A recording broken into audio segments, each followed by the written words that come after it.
When I was younger, I worked as a camp director in the Poconos during the summers in the late 1990s. This is what I did for 3 summers. I would enjoy being with the kids and make friends with all the camp counselors. The game was played every Wednesday night. A search is when one person is set as the hunter and everyone else tries to avoid being caught. While the other players hide and move quickly to avoid being caught, the hunter tries to find them and tag them. I'd love to play this game every Wednesday night. The last time I played this game, though, it made me quit my summer job after sleepaway camp was over. To begin with, the night went as planned. Our evening games would start at 8. Of course, tonight was manhunt night. One of the counselors, who I'll call Sean to protect his privacy, offered to be the hunter that night. Sean put his hand over his eyes and counted to 30. We all ran. Many people and I ran into the woods, but many of us went in different ways. I stayed where I was. For safety reasons, I will keep calling people by different names, as I said before. Owen and Griffin, 2 other boys, ran in the same direction as me, but they went deeper into the trees until I could no longer see them. Right then, I thought everything would be okay, and they would be caught soon enough. I was so wrong. I then went to a different place where it was less clear. A lot of campers and aides were already being marked out. We had a set amount of time to play this game. The loud buzzer on the speaker went off at 8:30, telling us all to go back to our homes. After that, I went back to where the game started. There were not many people left when I got back after 3 minutes. "Is this everyone?" asked Sean, who was in charge of IT at the time. "Do we still need people?" After that, I turned around and saw that everyone was standing together. I did remember something as I looked around. Owen and Griffin were the boys who ran past me going the same way I did. I couldn't find them anywhere. When I told him this, he told everyone at camp to go back to their bunks because the staff would be looking for them. We looked for them for 30 minutes, but still couldn't find them. Things were getting really scary for me. The owner of the camp was called to help us, and he told me and the other staff to go back to our bunks while the administration looked for them. After that, I went back to my cabin on foot. I would think about those 2 boys all night. They were still not there in the morning. The police were called, and they all looked through the woods for signs, but couldn't find any.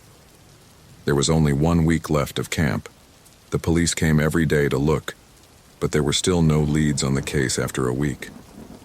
Once the camp was over, I made the choice that I would not return every summer to work as a guide there. As much as I tried not to, I would beat myself up for letting those 2 boys disappear and never be seen again. Also, if I kept coming back every summer, I would look so stupid and unprofessional to everyone.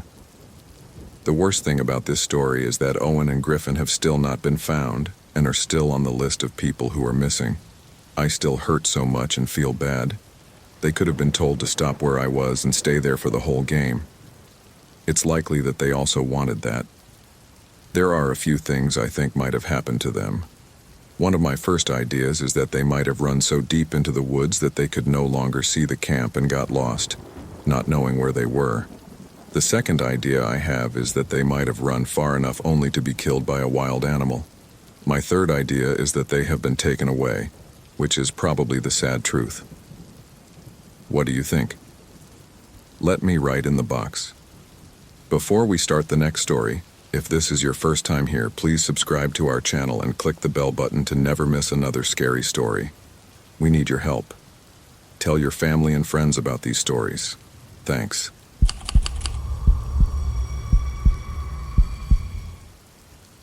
I'm 22 years old and about to start my last year of college. Making friends has always been hard for me, and I've never really understood why. It's not easy for me to connect with people the way it seems to be for most. When I felt lonely, I would go to omi.tv, a site where you can chat with strangers. Sometimes the conversations were dull or weird. Some people were nice, others rude, or just plain strange. Browsing through random faces and chatting now and then became a habit, even though it never led to anything important. That all changed last week. One night, something happened that made me stop using the site forever. As usual, most people would skip over me without a word. I didn't mind. It was what I was used to. But then I encountered 2 boys and everything changed. They both appeared on the screen. The older one looked about 15 or 16, while the younger couldn't have been more than 10. From the moment they appeared, I sensed something was wrong. The older boy was holding a knife, not trying to hide it. The way he held it out toward the younger boy gave me an immediate feeling of dread. I froze, unsure of what to do. My heart was racing, but I couldn't bring myself to disconnect. The younger boy, with a trembling voice and a fearful expression, said, "Hello." Despite the simplicity of the word, it didn't feel right. The older boy shouted with a rough, demanding voice, "Don't leave." I was terrified. Every instinct told me to leave immediately, shut down my computer, and get away from that horrible sight. But something stopped me.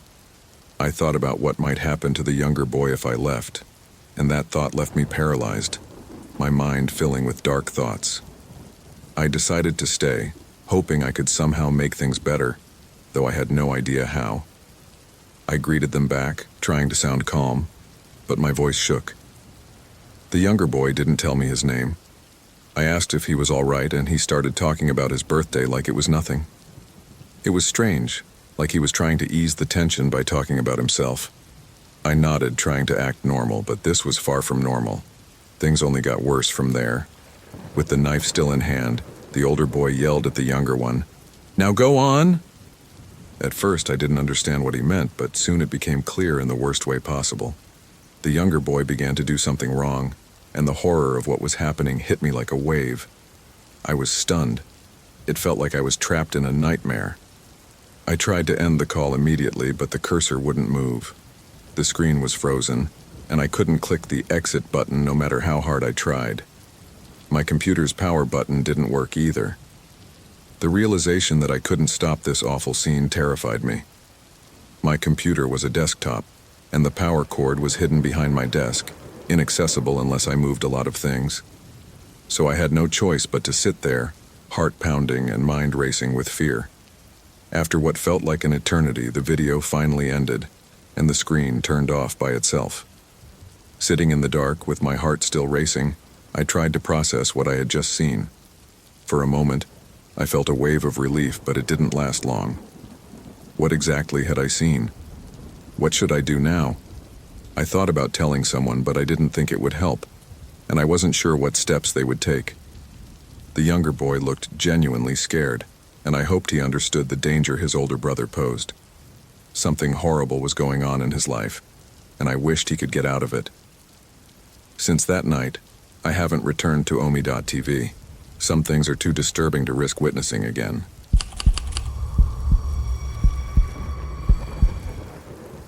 I woke up at 7 in the morning, the same as every other workday. My hand went straight to the phone when the alarm went off. I swiped up to open it, but I was still sleepy and not quite ready to leave the comfort of my bed. I didn't get up to look at myself in the mirror. Instead, I opened my camera app and looked for new pimples while being lazy. It was faster than going to the bathroom. As soon as I opened the camera app, I saw something strange. There was a thumbnail of a movie I didn't remember taking in the bottom left corner of the screen. At first, I didn't think much of the fact that my heart rate went up a little. Maybe I recorded something by accident. The last picture I took was very clear in my mind. I hadn't used the camera in 3 days, but I clicked on the movie to find out what it was. I felt like my world changed as soon as it started to play. My grip on the phone got tighter. It showed someone coming into my room. The person walked up to my bed slowly, like they had all the time in the world. When the view changed, I saw myself asleep, unaware of anything. The person, or invader, leaned over the camera and took a picture of my face. I snored lightly while I slept, my chest moving back and forth constantly. On the last frame of the video, they stood up again and quietly left the room. It made my stomach hurt. What could have caused this? I should have woken up. I've never been able to sleep deeply, and my room isn't very big. I should have woken up at the sound of anything, especially something that close. But there I was, not knowing at all what had happened. After seeing the film, the first thing I did was check out the apartment. I moved quickly and tensed up as I looked behind every door and around every corner. No damage, mess, or anything else that didn't look right. I began to feel stupid. When I got home last night, I forgot to lock the door. That was it.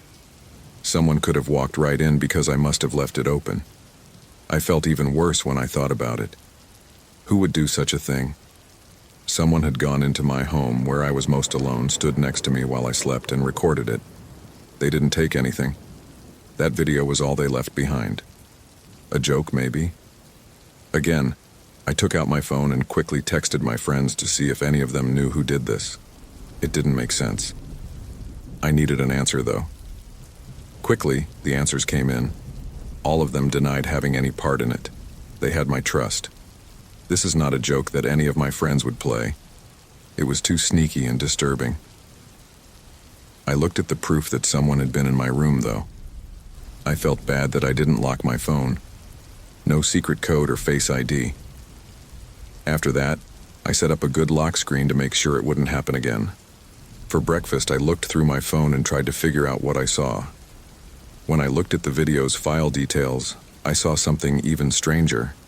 I hadn't saved the movie on my phone. It was dropped from the sky for me. My thoughts were going fast. Who could have done this? Someone nearby? Someone who lived in my apartment long enough to drop it off? I thought about calling the cops, but then I changed my mind. What am I going to say? There was no theft. Since I forgot to lock the door, there wasn't even a break-in. No security cameras, and the tape is the only real proof. I knew they couldn't help. As I finished getting ready for the day, I tried to forget about it. There was work to be done, and life wasn't going to stop because of the creepy event. Even so, the dread stayed with me all day. The movie had made me think that this person wasn't done, that it was a message or a warning. Why did they say what they did? Anyone who wanted to would not bother to sneak into my room to record me while I sleep. I couldn't get rid of the questions all day. I watched the video over and over in my mind. The person who broke in moved in a way that made it look like they had done this before, and that made me the most angry. They didn't look scared or in a hurry.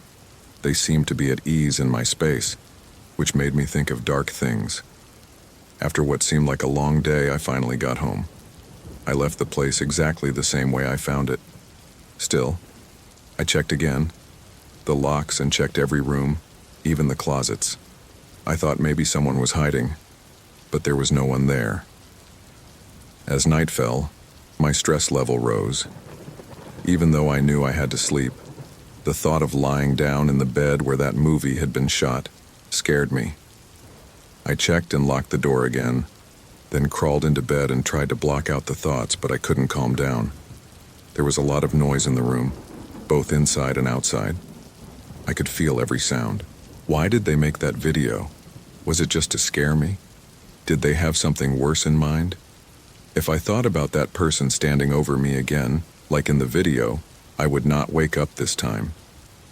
I was having so many crazy thoughts that I couldn't tell if I was crazy or something was wrong. I told myself I was safe as I pulled the blanket closer around me. This time, the door was locked. No one could get in. Even though I told myself that over and over, I couldn't get rid of the thought that the person who had been in my apartment might still be there.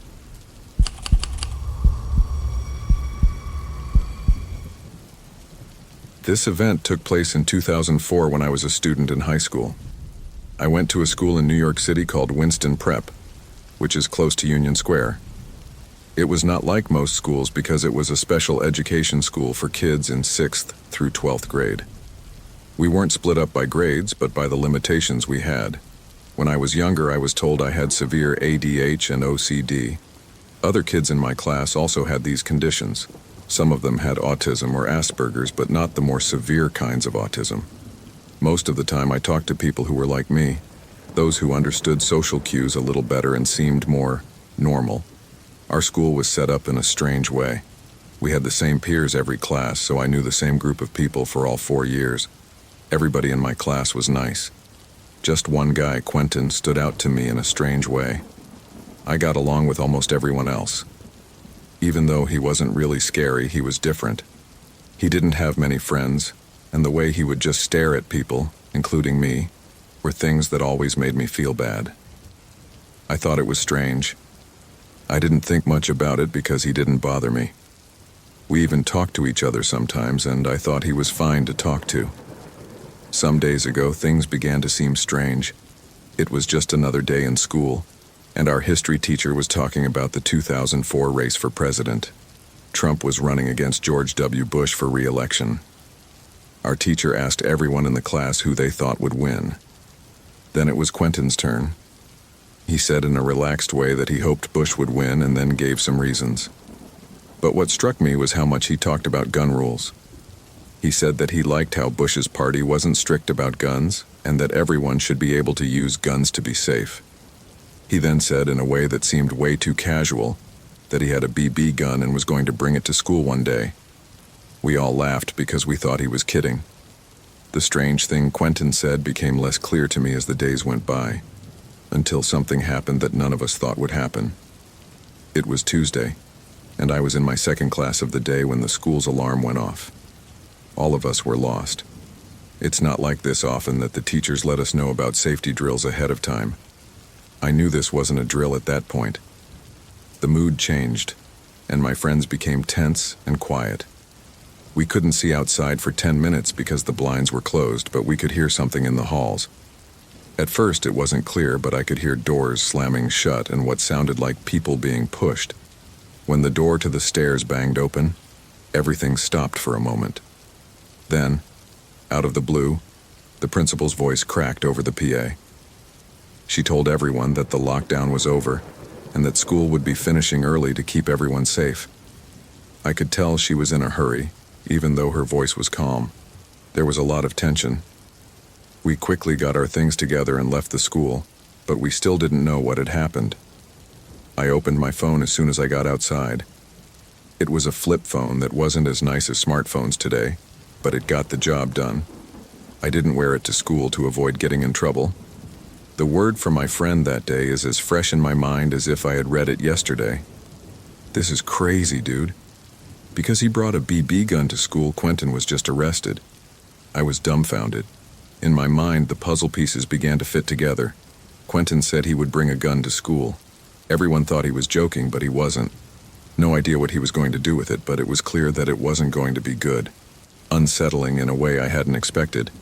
The thought that someone I knew, even if we had only talked briefly, had brought a gun to school. I made it through the rest of my final year without any more problems, and everything was fine again. But I still remember that day. It's a strange warning of how quickly something can become dangerous. From what I see now, I know that people's goals aren't always as good as they seem. Something deeper had been going on beneath the surface with Quentin the whole time. Like I used to, I'm now an English teacher in a middle school helping my kids learn and deal with their problems. I have no idea what happened to Quentin. After that day, I never saw him again. But sometimes I can't help but wonder what road he took. It wouldn't have been a good one based on what I knew about him.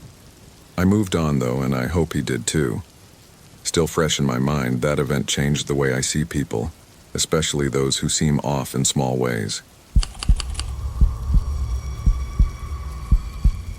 In 1968, I moved from Bangladesh to New York. Moving to a new country was a huge change for me, my wife, our 2 sons, and my wife's family members. I'd been learning English since I was 3 years old and could speak it fluently. I finished my studies at the University of Dhaka, and at the time I no longer needed to work. When we first moved to New York, we had no money, so we lived in a poor area of the Bronx. The streets were dirty, the weather was unbearably hot, and there were rats and gang violence everywhere. We also didn't have air conditioning, so we managed the best we could. My family and I faced prejudice every day, but we didn't let that discourage us.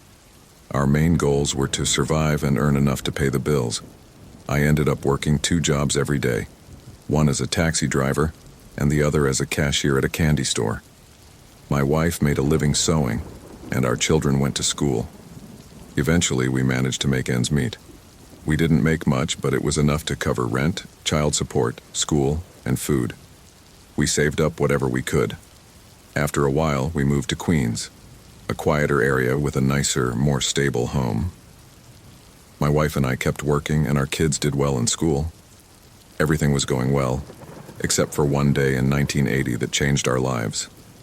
It was between 2 and 3 p.m., and I was working at the candy store. Normally, people just bought candy and left, but this particular customer had other intentions. I stood behind the counter, waiting for the next customer, unaware of what was about to happen. The next man walked in, dressed entirely in black, with sunglasses, a hat, and a face mask covering his face. I immediately knew he was going to rob the store. He pulled out a gun and shouted, "Open the register now!" I couldn't move. I was frozen in fear. I raised my hands to show I wasn't going to resist. I tried to open the register, but for some reason, I couldn't. His next words have stayed with me to this day. He said, "Get lost, you stupid Pocky," and then he pulled the trigger. I fell to the floor just in time. The bullet grazed my cheek, missing my head by inches. While I was down, the thief smashed the register, causing the money to spill out. He quickly stuffed the cash into a black bag and ran off. After he left, people rushed into the store, alarmed by the sound of gunfire. 6 people came over to check on me. I managed to tell them I was okay, though the pain from the wound on my cheek made it hard to speak. A woman assured me that she had called 911 and that an ambulance was on its way.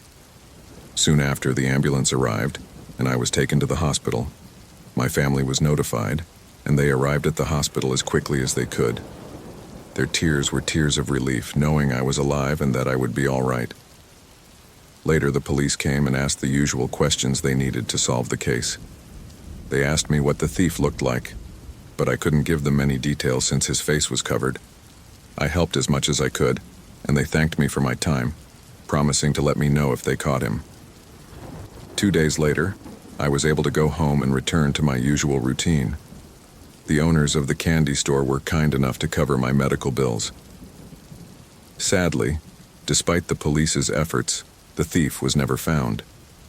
That day made me reflect on life. I thought about how close I had been to death and how lucky I was to survive. Today, both my wife and I are retired, and we still live in our home in Queens. My life has changed a lot since then. My children have all been successful. One of them is a doctor, another a lawyer, and my daughter, who was born in the U.S., became a writer. If you work in customer service or ever plan to, let me offer you a piece of advice. Always stay aware of what's happening around you. When a robber approaches you with a weapon and demands money, just give it to them without thinking twice. Your life is worth more than any amount of money. I moved to New York in 2019 to study. I'd always dreamed of living in the city, surrounded by opportunities and bright lights. I rented a small apartment on the 3rd floor of an old building. The place wasn't perfect, but it was my first home away from family, and I loved the freedom it gave me. My name's Corlin, and I've always been independent. Still, living alone in a big city like this can be difficult.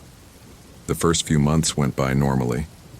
I went to class, made a few friends, and spent my evenings studying or watching Netflix. The area was usually quiet at night, and my neighbors were a mix of older and younger people. At least, I felt safe. One night, after a long day at university, I sat at my desk near the window to finish some assignments. It was late, maybe around 11 p.m. From my window, I could see the back of another building with an alleyway between us. Normally, the alley was empty except for a few trash cans or an occasional stray cat. But that night I saw something. At first, I thought I was just tired and seeing things.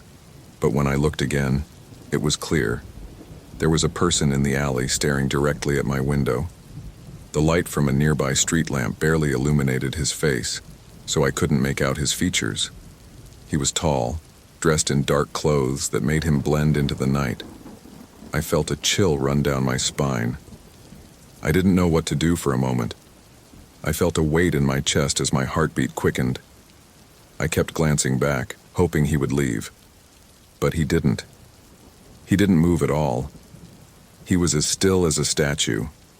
I kept telling myself it was nothing, just someone passing by. Maybe he wasn't even looking at me. I closed the blinds and tried to focus on my work, but it didn't help. My hands were shaking and I was too scared to concentrate. I turned off my desk lamp, climbed into bed, and pulled the covers over my head, trying to forget what I had seen. That night it took me a while to fall asleep, but eventually exhaustion took over. In the middle of the night I woke up suddenly. At first I didn't know why.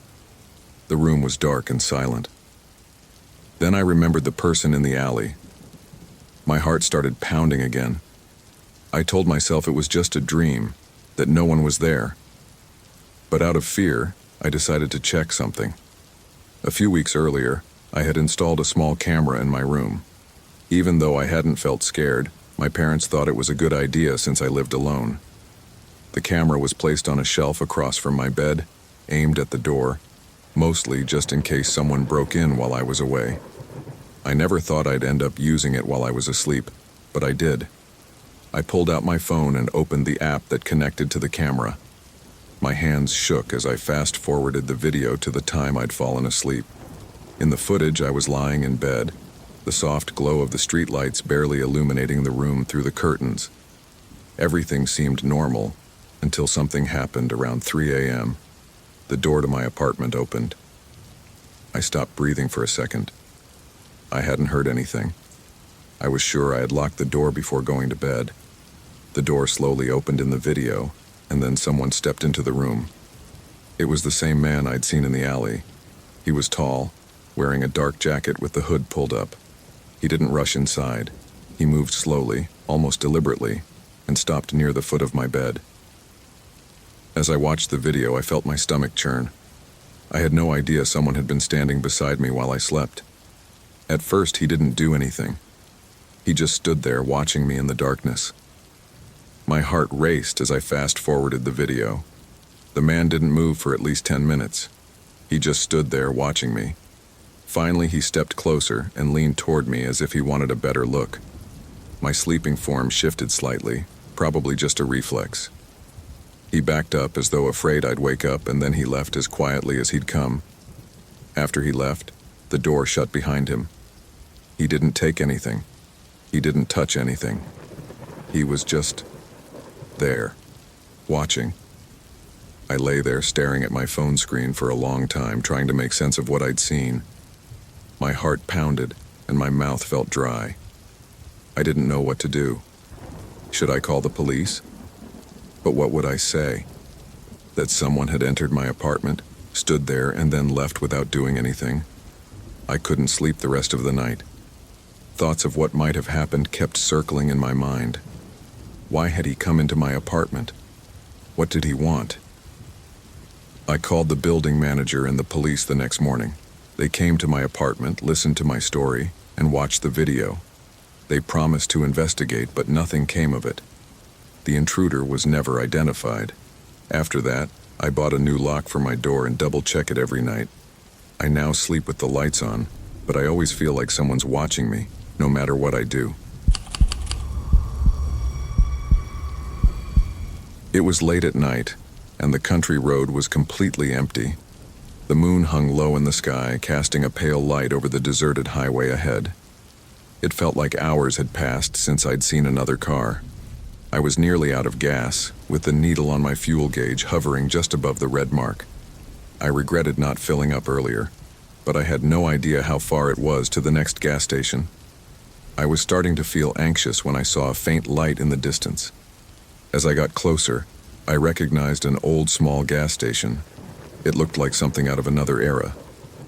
It was small, with only one pump and a neon sign that flickered softly in the still night air. The paint on the sign was worn, and the word gas was barely readable. The small store behind the pump was dark, but I didn't care.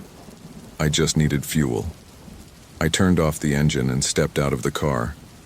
Outside, it was eerily quiet. There wasn't even the sound of insects or the rustle of leaves.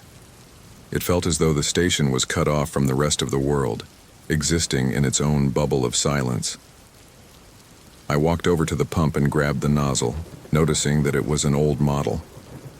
As I pulled the handle, I expected to hear the flow of gas, but nothing happened. The pump was silent. I tapped it a few times, but still nothing. Frustrated, I decided to look for help. There had to be someone around, even if the place looked abandoned. As I walked over to the small store, the wooden door creaked under my touch. Inside, the room was dusty, and a single hanging light bulb flickered on and off. The shelves were mostly empty, stocked only with a few items that looked like they'd been there for decades. At the back of the store was a counter, and behind it sat an old man slumped in a worn-out chair. For a moment I thought he was asleep. His eyes were half closed. His clothes were stained, looking like they hadn't been washed in years, and his skin was so pale it seemed gray. His hands rested stiffly on the counter. "Excuse me," I said, my voice loud in the quiet room. "The pump isn't working. I need gas." The old man didn't respond right away. He blinked slowly, his gaze dull and distant. After what felt like an eternity, he gave a single nod. He reached under the counter and took out a small metal key, dropping it on the counter in front of me with a soft thud. "Try again," he said in a low, raspy voice, as if he hadn't spoken in years. Relieved, I grabbed the key and went back outside. I found a small slot on the side of the pump and inserted the key, then turned it. The pump finally came to life, and I quickly filled up my tank. As the fuel flowed, I felt a weight lift off my shoulders. When my tank was full, I replaced the nozzle and glanced back at the store. The light inside was now off. Frowning, I brushed it off. I was tired and eager to get back on the road, leaving that strange place behind. As I drove away, the gas station vanished into the night. But as I continued down the road, an uneasy feeling began to grow. The trees seemed to loom larger and the road seemed darker. I shook off the thought, telling myself I was just tired.